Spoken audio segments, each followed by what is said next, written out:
Ya pemirsa, aksi premanisme berkedok ormas ini tentunya menimbulkan keresahan di tengah masyarakat dan juga dianggap mengganggu iklim investasi di Indonesia. Bahkan baru-baru ini setidaknya ada 2 kasus yang viral, yaitu pengerusakan mobil polisi di Depok dan juga adanya gangguan yang diinformasikan dilakukan oleh oknum ormas pada sebuah pabrik mobil perusahaan Cina di Subang, Jawa Barat, pemirsa. Lantas seperti apa langkah yang harus diambil? Apakah kemudian ormas-ormas ini keberadaannya harus dievaluasi, dibubarkan, atau sebaliknya? Dan perlukah kemudian pembinaan terhadap ormas sehingga ormas ini tidak menjadi ancaman, melainkan bisa menjadi mitra masyarakat? Malam hari ini kita akan membahasnya bersama dengan sejumlah narasumber yang sudah hadir tentunya di Apa Kabar Indonesia Malam. Ada Pak Trubus Rahadiansyah, sosiolog dan juga pakar kebijakan publik. Pak Trubus, apa kabar? Sehat ya Pak ya? Sehat selalu Mbak, terima kasih. Ya, dan juga bergabung bersama kita melalui sambungan Zoom ada Pak Abdullah, anggota Komisi 3 DPR RI. Selamat malam Pak Abdullah. Selamat malam Mbak. Oke, dan kita juga nanti masih akan menunggu bergabung narasumber yang lainnya. Ada Pak Anton Carlyan yang kita masih tunggu kehadirannya juga. Pak Trubus, melihat apa kemudian yang terjadi akhir-akhir ini menuai sorotan publik juga Pak Trubus, sampai viral aksi oknum-oknum ya Pak ya, karena ini kemudian kita harus mengklarifikasi lagi, betulkah ini berasal dari ormas atau memang aksi premanisme begitu Pak Trubus? Tapi kemudian apa yang menyebabkan mereka melakukan tindakan itu? Iya, kalau menurut saya itu sebenarnya oknum-oknum yang menggunakan ormas ya, berkedok ormas untuk melakukan perilaku premanisme. Kan premanisme itu kan ada Frisman kan, bahasa Belandanya itu kan mereka orang bebas. Sehingga kita bebas, maunya ke isme itu kan pandangan aliran. Jadi tujuannya untuk apa ya? Melakukan kekerasan, memaksa orang lain. Nah, karena itu premanisme itu sebenarnya lebih kepada oknum-oknum untuk meminta dengan cara paksa. Nah, karena itu menurut saya memang itu disebabkan oleh apa? Oleh macam-macam faktor, Mbak. Salah satu faktornya mungkin nggak ada pekerjaan, mereka jobless. Bisa saja ada kecemburuan sosial. Kita ini kan jurang kaya miskin, yang kaya kebanyakan flexing-flexing. Yang miskin ini perlakuan beda. Ini kan juga menjadi ini. Kemudian juga ada faktor-faktor untuk ini bertahan hidup. Kan gitu, tapi juga ada persaingan antar ormas sendiri yang kemudian mereka saling menjatuhkan antar ormas sendiri. Ini semua kan bersumber sebenarnya menurut saya lebih kepada tanggung jawab negara. Karena kan persoalannya kan sudah ada undang-undang ormas, sudah ada. Ormas itu positif loh. Dan strategi statusnya. Kemudian kalau dalam tanda petik dirusak oleh perilaku oknum ini. Nah, inilah tugasnya pemerintah untuk melakukan pembinaan. Kan gitu, dibina melalui siapa? Perlu ada melalui Kesbangpol, melalui bentuklah Satgas anti premanisme atau apa, sifatnya kolaborasi sinergitas kejaksaan, kepolisian semuanya bersama, termasuk masyarakat juga, tokoh-tokoh agama, tokoh masyarakat. Karena sejatinya ormas ini hadir untuk bisa menjadi mitra ya, mitra dan sekaligus untuk ini melakukan motivasi munculnya social empowerment, Mbak. Itu karena itu pemberdayaan masyarakat karena itu hal yang sangat penting, dan di negara manapun juga ada namanya, itu bagian dari tak terpisahkan keberadaan dari masyarakat itu sendiri. Sehingga kalau kemudian kita mengatakan apa itu harus ormas dibubarkan, ya nggak bisa, kan undang-undangnya ada, itu sifatnya legal. Dan itu negara juga membutuhkan hadirnya ormas. Karena ormas itu macam-macam jenisnya. Ada ormas yang sifatnya keagamaan, ya kita kan keagamaan butuh banyak. Belum lagi mungkin ini ada kecemburuan juga, karena faktor kecemburuan misalnya ormas-ormas keagamaan diberikan kewenangan untuk mengelola tambang, sementara ada ormas lain yang nggak dapat, kan bisa saja Mbak. Ada sektornya masing-masing. Sektornya masing-masing. Menurut saya ini perlu ada satu penataan ulang. Menurut saya ini ditata ulang, negara mengevaluasi, menata ulang, termasuk kebijakan regulasi. Kalau mengenai mereka oknum-oknum itu kan sudah ada aturan hukumnya. Ya artinya mereka secara pidana kalau melakukan pengerusakan seperti yang di Depok, ya itu harus diselesaikan secara hukum kan gitu. Tapi bagi mereka yang sekedar ya untuk minta untuk uang jajan anak bahasanya, atau mereka ya bahasa THR yang dulu dilakukan, atau bahasa-bahasa yang cenderung kayak debt collector, itulah yang harus dikasukan semacam advokasi dari pemerintah gitu. Jadi kan ada Kesbangpol, ada macam-macam Mbak, kita semuanya Pemda, pemerintah daerah sebenarnya yang penting melakukan itu Mbak. Baik, coba kita juga kali ini menyapa Pak Anton Carlyan yang sudah bergabung juga melalui sambungan Zoom. Ini adalah mantan Kapolda Jawa Barat tentunya. Selamat malam Pak Anton. Selamat malam. Ya, Pak Anton, kalau melihat apa yang terjadi akhir-akhir ini ya Pak, ini mungkin menimbulkan keresahan di tengah masyarakat. Tapi berdasarkan pengalaman Pak Anton sendiri, bagaimana kemudian membina ormas-ormas ini supaya berjalan sesuai dengan undang-undang? Mereka yang harusnya hadir sebagai mitra masyarakat, bukan sebagai ancaman di tengah masyarakat. Ya, memang di dalam kenyataannya ormas itu sendiri kan yang bisa berperilaku positif, bisa berperilaku negatif. Dan yang berperilaku negatif ini terutama yang meresahkan masyarakat, sebagaimana judul daripada tema ini sendiri adalah premanisme adalah satu gaya hidup yang mengedepankan kekerasan. Kekerasan itu apa? Dalam bentuk intimidasi, pengancaman, penganiayaan. Dan itu biasanya para oknum. Karena tidak ada satu ormas pun juga yang tujuannya itu misalkan ingin jadi preman. Pasti tujuannya bagus. Tetapi di lapangan sering ada ketimpangan antara tujuan dan cara. Kenapa? Karena terutama mereka ini ingin mengibarkan bendera, persaingan antar ormas. Nah, ini persaingan antar ormas ini sendiri diterjemahkan seolah-olah yang paling jago, yang paling jawara, yang paling preman itu adalah yang mendapat bendera, yang mendapat kekuasaan. Nah, iklim inilah yang harus dirubah. Nah, ketika iklim ini masih sama, akan terus terjadi premanisme. Di mana premanisme ini pun juga sebetulnya ya disebabkan karena banyak faktor lah mungkin. Misalkan sumber daya manusia di organisasi itu sendiri, kemudian kemiskinan, kemudian kurangnya lapangan kerja, ya kemudian yang paling utama adalah komitmen daripada ormas itu sendiri. Karena apabila ormasnya berkomitmen bahwa tidak boleh melakukan premanisme, apabila ada yang melakukan pengancaman, penganiayaan, maka akan dilakukan atau dikeluarkan dari ormas tersebut. Nah, malah di sini sebagian besar ormas-ormas banyak apabila ada anggotanya yang melakukan pelanggaran bersifat premanisme itu dilakukan pembiaran. Nah, kemudian juga di samping itu pun juga tidak kita habiskan bahwa penegakan hukum dalam premanisme pun juga kurang tegas, sehingga premanisme ini pun juga ya makin subur dan makin berkembang. Ini yang kita terjadi. tangkap poinnya bahwa kemudian ormas juga perlu melakukan tindakan tegas terhadap oknum-oknumnya yang melenceng dari peran ormas yang sejatinya harus dilakukan. Pak Abdullah, ketika kita internal ormas Pak Anton. Sendiri, betul. Ya, baik, kita coba lihat pandangan DPR dulu. Pak Abdullah, kalau bicara soal regulasi, undang-undang, penataan ulang regulasi itu sendiri, ini ranahnya DPR nih. Gimana Pak Abdullah? Karena Pak Abdullah sendiri juga menyampaikan negara tidak boleh kalah dengan adanya oknum-oknum ormas yang tidak bertanggung jawab ini, justru berujung pada tindakan premanisme yang meresahkan masyarakat.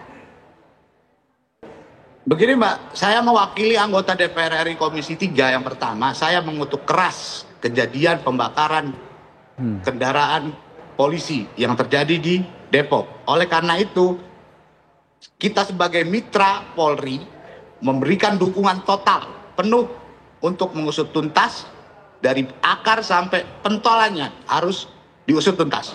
Oleh karena itu, sebenarnya kita jangan lupa pendirian negara ini itu adalah salah satunya peran organisasi mahasiswa, terutama organisasi masyarakat, terutama NU dan Muhammadiyah. Ya. Peran ormas untuk pendirian negara ini jelas sebenarnya. Oleh karena itu, sebenarnya hadirnya ormas adalah tujuannya positif.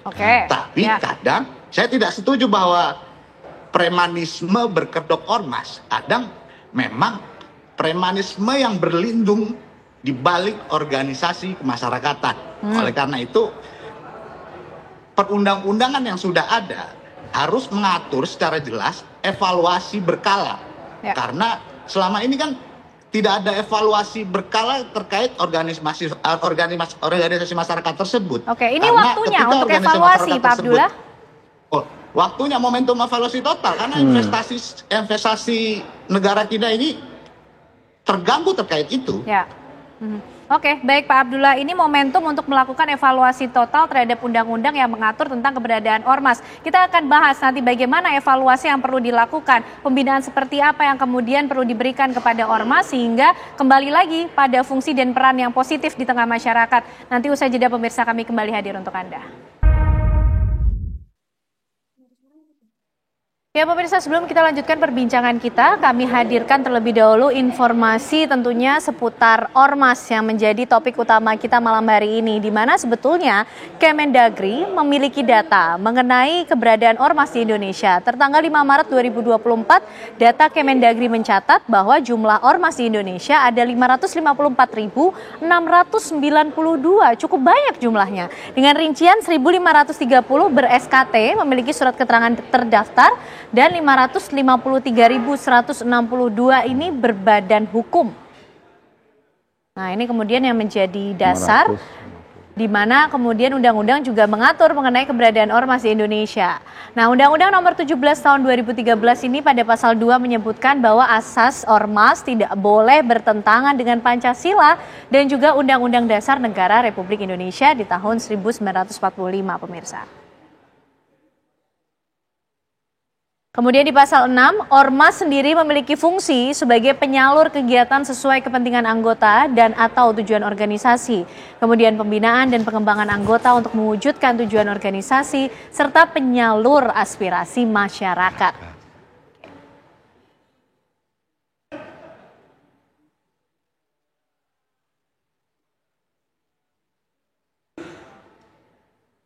Baik, dan berikutnya di poin lainnya juga dikatakan bahwa ormas berfungsi sebagai pemberdayaan masyarakat seperti yang disampaikan oleh Pak Trubus tadi dan juga pemenuhan pelayanan sosial. Artinya betul-betul hadir sebagai mitra masyarakat seharusnya ya Pak ya.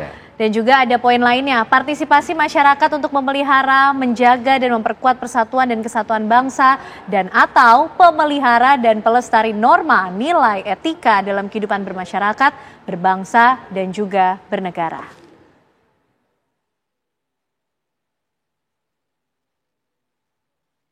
Baik, Pak Abdullah, itu tadi sejumlah informasi yang berkaitan dengan data dari Kemendagri, termasuk Undang-Undang Nomor 17 yang mengatur mengenai peran dan fungsi ormas yang seharusnya dijalankan. Poin mana menurut Pak Abdullah yang kemudian harus diperbarui ataupun ditata ulang? Tadi disampaikan harus dilakukan evaluasi secara total. Sebenarnya undang-undang yang sudah ada itu sudah bagus, tapi implementasinya yang kurang, Mbak. Oleh karena itu, budaya yang terjadi di masyarakat pada saat ini ketika premanisme terjadi mengatasnamakan ormas, jangankan pabrik besar yang mau didirikan di Subang kemarin terganggu terkait premanisme, itu hal besar. Hal kecil saja, Mbak. Di dapil saya di Jawa Tengah, ada UMKM mau bikin kandang ayam, itu dimintain 100.000 sama ormas. Atas nama ormas. Mereka nggak bisa berbuat apa-apa. Kenapa? Karena 100.000 itu hal kecil. Daripada ribet, daripada ada intimidasi lagi, dan mereka melakukan pelaporan ke para pihak yang berwenang, ya, jangan itu pun perlu energi dan biaya. Tapi energi, kecil atau biaya, besarnya kan tentu tidak membetulkan tindakan-tindakan gitu. seperti itu ya Pak Abdullah. Gimana, Mbak? Kecil atau besarnya tentu tidak menjadi suatu pembenaran untuk melakukan tindakan-tindakan premanisme semacam itu.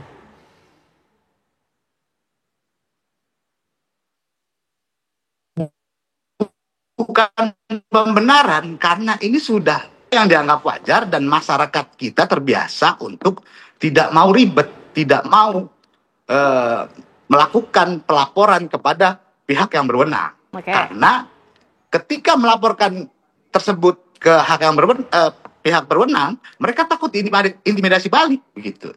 Oleh karena itu, fungsi teman-teman mitra kita di Komisi 3 Polri adalah total ujung tombak Babin Kamtipmas diberikan sumber daya manusia dan diberikan pendidikan yang terpenuhi untuk menyampaikan bahwa masyarakat silahkan melaporkan ke mereka dan mereka akan menindaklanjuti. Pendidikan artinya Tersebut. pembinaan kepada ormas-ormas, begitu Pak Abdullah? Sebenarnya informasi ke masyarakat bahwa ketika ada hal tersebut silahkan dilaporkan.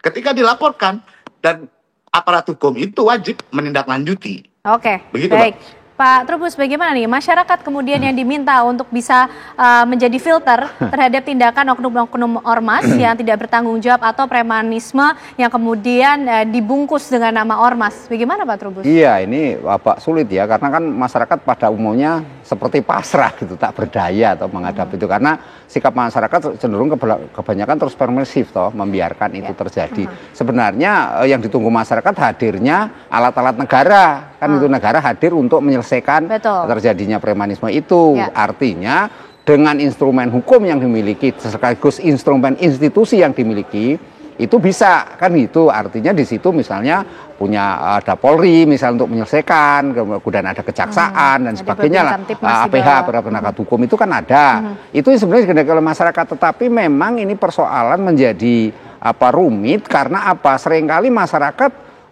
dalam tanda petik bungkam, tidak ada tempat penyaluran. Belakangan penyalurannya lewat media sosial. Apa yang kemudian membuat tindakan masyarakat menjadi seperti itu, Pak? Seperti kemudian apatis, kemudian merasa putus asa, tidak memiliki kemana, kemudian harus mengadukan hal yang seperti ini. Iya, itu kemudian karena istilahnya no viral, no justice, malah itu yang menyebabkan kan. Kemudian artinya tidak evaluasi juga untuk para penegak hukum di Indonesia. Itu Indonesia harus ada seperti itu, sehingga kan persoalannya menimbulkan yang namanya trust, public trust kan gitu, yang diarahkan kan ke sana.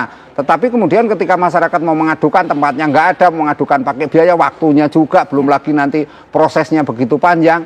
Nah inilah kemudian yang ada sekarang larinya ke media sosial, di media sosial rame kan. Artinya apa? Ketika viral barulah kemudian aparat negara turun tangan. Kalau nggak viral didiemin aja sampai ini seolah itu hal yang wajar-wajar saja. Atau ini kan kemudian sesuatu justru meminta perlindungan kepada ormas-ormas ini, oknum-oknum ormas ini yang kemudian akhirnya berujung pada tindakan penyalahgunaan, bisa saja? Bisa saja terjadi, karena kemudian kan orang pada intinya sudah saya pasrahkan aja ormas yang dia yakini atau berafiliasi dengan ya menurut keyakinannya dia kan, sealiran atau memang yang ada di daerah itu juga. Karena kan ormas itu kan pengertiannya juga mencakup di tingkat masyarakat lokal maupun sampai ke tingkat nasional kan, seperti itu. Nah kemudian masyarakat yang penting saya merasa aman, merasa nyaman, apalagi kalau konteksnya berbisnis ya udahlah kita berbagi, artinya ada rezeki sedikit ya udah bagi, nggak mau ribet juga ya, seperti katakan Pak Abdullah lagi. Kan itu kan ujung-ujungnya akhirnya ormas ini makin hari makin tumbuh, yang oknum-oknum tadi makin merasa dibutuhkan. sementara pemerintah sendiri minim penciptaan lapangan pekerjaan. Ini menjadi karena itu mau nggak mau dia persoalan finansial kan menjadi kemudian orang untuk melakukan tanda petik itu nekat kan gitu ya. Jadi karena bondo nekat akhirnya dia masuk ke ini perilaku-perilaku yang intimidasi, pemalakan, pungli, semuanya. Karena sudah kadung menjadi kebiasaan. Dan menjadi kebiasaan, dan masyarakat pun akhirnya ya sudah itu sebagai sesuatu yang dianggap wajar-wajar saja kalau jumlahnya kecil. Nah ini kan menjadi ramai karena kemudian ada investasi yang sifatnya internasional. Ini kan persoalan internasional trust terhadap Indonesia, karena ada perusahaan yang di Subang atau perusahaan-perusahaan lain, atau kemudian investor yang diteriak-teriakkan lewat jalur resmi internasional, bahwa di Indonesia itu premanisme itu sangat merajalela, menakut-nakuti, membuat investor ragu-ragu untuk masuk. Lah ini yang sebenarnya harus diselesaikan, Mbak. Gitu. Pak Anton, ini ada PR yang kemudian harus diselesaikan mengenai keberadaan ormas yang harusnya menjadi mitra masyarakat. Tapi akhir-akhir ini justru yang dilihat adalah dianggap mengganggu dan meresahkan masyarakat, termasuk mengganggu iklim investasi di Indonesia. Kalau menurut Pak Anton, apa yang menyebabkan ini semua terjadi? Ya kalau berbicara penyebab itu tadi, satu budaya ormas itu sendiri. Budaya ormas itu sendiri seolah-olah yang paling hebat itu yang paling jagoan. Padahal menurut aturan dan undang-undang kan jelas bahwa harus mengikuti norma dan lain-lain. Dan dalam hal ini pun juga mungkin tadi saya setuju juga terutama di dalam penanggulangannya. Penanggulangannya itu bisa preemptif, preventif, dan represif. Di mana untuk preemptif sekarang ini untuk yang mendirikan ormas kayak tadi 554.000, itu ormas terbesar di dunia mungkin. ini agar bukan dipersulit, tetapi betul-betul sangat-sangat selektif. Dan ketika sudah menjadi sebuah lembaga, harus diadakan edukasi dan pembinaan sehingga sesuai dengan jalannya. Dan kalau berbicara masalah represif, kan ada tindakan administratif, ada tindakan hukum. Tindakan administratif itu tadi diindikan Undang-Undang 13, padahal sekarang untuk perkumpulan organisasi itu adalah Undang-Undang nomor 16 tahun 2017, di mana dari mulai peneguran secara lisan, tertulis, sampai kepada pembekuan organisasi, sampai kepada penindakan hukum. Dan biasanya penindakan penegakan hukum ini berkisar pada pasal 368 KUHP, yaitu pengancaman, penganiayaan dan lain-lain. Itu ancaman hukumannya itu 9 tahun bisa ditahan, atau kalau secara berkelompok itu pasal 170 pengeroyokan. Nah, di mana sekarang memang ada sebagian ormas yang menjadikan alat untuk mengibarkan bendera. Nah, budaya ini dulu yang harus kita luruskan, sehingga dengan demikian ormas-ormas itu sesuai dengan undang-undang yang berlaku, sesuai dengan tujuannya. Jadi intinya ada ketimpangan antara tujuan dan cara ormas itu sendiri, gitu kan? Oke, baik Pak Anton. Ada ketimpangan antara undang-undang dan bagaimana cara ormas ini bekerja begitu ya di tengah masyarakat. Ya, Pak, betul sekali. Oke, Pak Abdullah mungkin nanti juga bisa memberikan respon terhadap ini. Ke depan seperti apa implementasi yang harus dilakukan atau pembenahan yang kemudian harus disusun sehingga ormas-ormas ini kembali pada peran dan fungsi yang seharusnya menjadi mitra masyarakat itu. Tapi dijawabnya nanti Pak Abdullah, usai jeda pemirsa, kami kembali untuk Anda. Tumpas aksi premanisme berkedok ormas. Mungkin tadi Pak Abdullah tidak berkedok ormas, tapi kemudian berlindung di balik nama ormas, begitu ya Pak Abdullah. Tapi kemudian yang menjadi tantangan dan PR ke depan, bagaimana tadi membenahi implementasi dari undang-undang yang sebetulnya pasal-pasalnya sudah baik mengatur mengenai keberadaan ormas itu sendiri? Ada beberapa poin, Mbak. Yang pertama, pendirian dan pembentukan ormas itu adalah hak asasi manusia. Yang kedua, pembinaan terkait ormas itu bagi saya wajib dan itu bisa dilakukan oleh Kemendagri. Tapi pertanyaannya, dengan 500.000 sekian ormas tersebut, pembinaannya anggaran dari mana? Begitu. Ketiga, ketika pendirian ormas itu diajukan, sebenarnya mereka harus menyampaikan anggaran organisasi tersebut berasal dari sumber mana dan mana. Oleh karena itu, sehingga bisa dipertanggungjawabkan tindakannya, terukur begitu Pak. Bisa dipertanggungjawabkan ketika ormas tersebut berjalan, dananya asalnya dari mana, dan goals pendirian ormas itu jelas. Dan ketiga, melibatkan semua pihak, Mbak. Tidak hanya pemerintah, kepolisian, penegak hukum, semuanya harus berkolaborasi. Satu, tokoh adat, pemuka agama, dan lain-lain harus turun berkomitmen memberantas premanisme yang berlindung di balik nama ormas. Oke, itu yang perlu dilakukan. Lalu pengawasannya seperti apa? Siapa yang harus melakukan pengawasan ini, Pak, pada implementasi undang-undang itu? Kalau dari kita, Kemendagri yang harusnya melakukan pengawasan. Kalau Komisi 3, saya di Komisi 3 tidak bisa melakukan pengawasan terkait pendirian ormas. Ketika ada pelanggaran hukum, kita kawal tuntas agar pelaku pelanggaran hukum tersebut bisa dipertanggungjawabkan. Oke, baik. Pak Anton, pembinaan semacam apa yang efektif kemudian untuk mengembalikan peran dan fungsi ormas sesuai dengan undang-undang yang telah mengaturnya? Termasuk perlukah dilakukan audit terhadap ormas-ormas ini yang jumlahnya begitu banyak di Indonesia, Pak Anton? Saya kira pembinaan itu bisa tumpang sari ya, karena fungsi pembinaan itu ada di Pemda, di Kesbang, ada di Polri juga, ada di Binmas. Ada di TNI juga, ada di Binter teritorial. Jadi ini bisa dibagi-bagi. Dan memang dari sini perlu ada revitalisasi. Dan kalau untuk audit ormas, memang di sini apabila ada ormas-ormas yang overlapping atau overacting gitu kan, ini juga perlu sebuah tindakan yang tegas. Jangan sampai nanti ada kesan bahwa negeri NKRI ini adalah negeri yang barbar gitu kan. Jadi perlu bagaimana baik secara administratif maupun secara hukum. Kalau administratif kan Pemda yang melakukannya dari Kesbang, sudah dibekukan saja misalkan kalau memang yang overlapping. Namun ini pun juga harus di backup dengan peraturan daerah gitu, bahwa apabila ada ormas yang begini akan begini. Jadi jangan tanpa dasar dan tanpa landasan. Karena justru sekarang pembubaran ormas itu bedanya Undang-Undang tahun 2013 dengan Undang-Undang 16 tahun 2017 itu. Kalau dulu kan pembubaran ormas itu lewat pengadilan, tapi sekarang pembubaran ormas itu bisa langsung sepihak dilakukan oleh pemerintah. Nah ini kan bisa jadi alat dan untuk audit atau ya untuk lebih merampingkan, mengecilkan, saya kira memang perlu, karena banyak juga di antara 5.500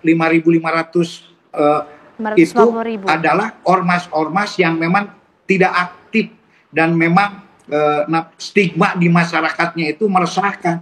Nah sekarang tinggal bekerja sama dengan Intel Kepolisian, BIN dan lain-lain, adakan pendataan ormas-ormas mana yang kira-kira selama ini meresahkan masyarakat, bahkan akan membuat iklim investasi ekonomi ini menjadi menurun. Nah apabila sudah ada data ini, tegur saja secara tertulis. Saya kira apabila ada teguran baik dari kepolisian atau dari Pemda, ormas itu sendiri akan ketar-ketir gitu kan. Dengan itu. teguran Sehingga tertulis sudah cukup efektif, Pak Anton? Perlu ada satu tindakan tegas sebelum kita dibentuk Satgas Anti Preman. Dan kalau Satgas Anti Preman itu kan itu jalan terakhir lah. Yang paling utama ini sekarang justru pendataan mana saja ormas-ormas yang dianggap meresahkan masyarakat dan akan menurunkan tingkat investasi ekonomi, itu harus segera didatakan itu dan sebetulnya segera diberikan sebuah teguran keras. Itu sebetulnya yang kemudian harus diantisipasi. Yang akurat yang pernah mereka lakukan. Dan tidak usah ragu-ragu, lakukan saja tindakan tegas. Tidak itu perlu ragu-ragu. Ya, tidak perlu ragu-ragu, apalagi negara, Pak Trubus, yang tentunya memiliki wewenang untuk mengatur bagaimana keberadaan ormas. Harus diatur seperti apa lagi, Pak Trubus, sehingga negara tidak kalah dengan aksi premanisme. Ada juga mungkin contoh positifnya dari Grip Jaya sudah mengatakan tindakan tegas, kemudian mengatakan itu bukan anggota ormas kami dan tidak akan memberikan bantuan hukum terhadap mereka. Sebetulnya dari ormas-ormas itu sendiri juga kah yang perlu melakukan penindakan tegas, tapi bagaimana negara juga hadir?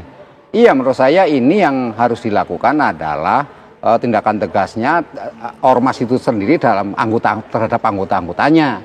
Artinya kalau anggotanya ini yang menyimpang, ya mereka ada sanksinya. Artinya ada sanksi internal yang dibuat di dalam ormas itu. Itu yang justru lebih efektif? Lebih efektif, karena mereka kan lebih, bagaimanapun juga seorang anggota kan patuh kepada ini kan, kalau patron klien teorinya kan seperti itu. Nah, sekarang kalau negara, apa fungsi negara? Negara itu kalau misalnya ada persoalan yang terkait dengan finansial atau apa, negara memberi semacam support ke situ. Artinya memberikan pendampingan, advokasi sampai ke mereka yang punya potensi-potensi, misalnya talenta bagus, ya mereka dipekerjakan, dicarikan pekerjaan. Jadi pencipta lapangan pekerjaan juga akhir ujung-ujungnya, Mbak.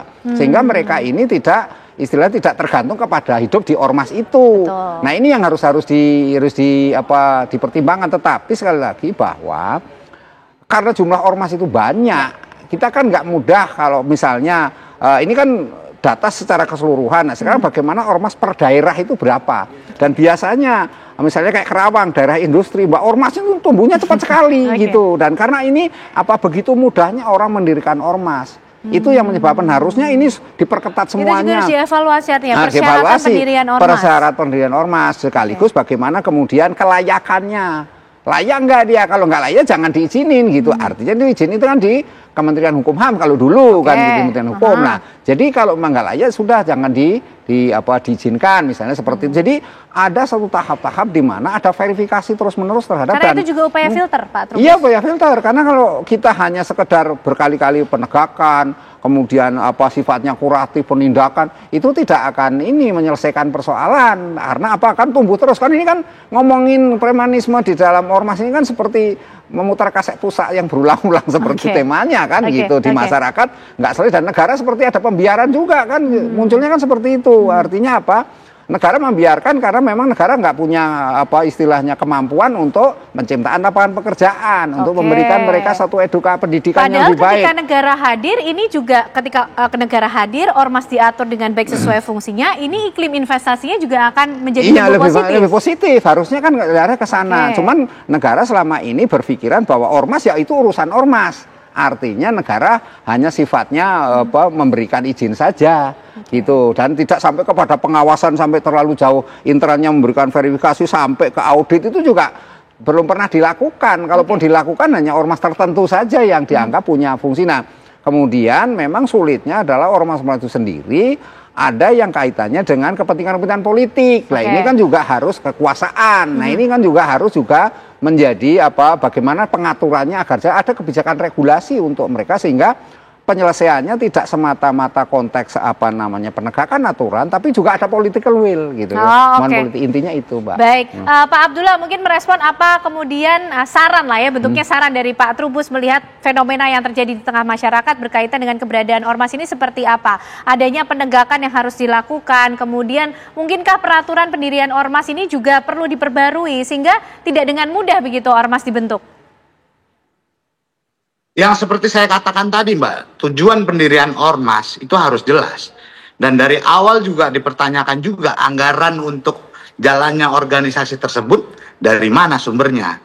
Oleh karena itu, ketika memang organisasi tersebut bisa berjalan dengan anggaran yang jelas, saya rasa ormas tersebut akan menjadi hal positif. Tapi yang terjadi adalah mereka memanfaatkan lembaga tersebut untuk motif ekonomi. Oleh karena itu hal-hal tersebut yang pasti mengganggu iklim investasi. Dan saya kemarin mengkritisi total Satgas anti premanisme yang dibentuk oleh Gubernur Jawa Barat. Bukan mengkritisi, mempertanyakan efektivitasnya. Kenapa? Saya mempertanyakan aja sudah dibully, Pak. Kenapa tidak efektif? Kenapa hal pembakaran mobil polisi di Depok itu bisa terjadi, padahal sudah terbentuk Satgas anti premanisme. Sebenarnya ketika Satgas anti premanisme itu efektif, hal-hal seperti ini tidak mungkin terjadi. Oke, baik Pak Abdullah, terima kasih. Pak Anton Carlyan, terima kasih. Pak Trubus juga terima kasih. Malam hari ini sudah membahas bagaimana kemudian evaluasi yang perlu dilakukan terhadap kehadiran ormas-ormas ini di tengah masyarakat, sehingga tidak lagi menjadi ancaman, tapi justru bisa menjadi mitra masyarakat sesuai dengan fungsinya, melakukan fungsi pemberdayaan masyarakat. Terima kasih semuanya, sehat selalu Bapak-Bapak semua.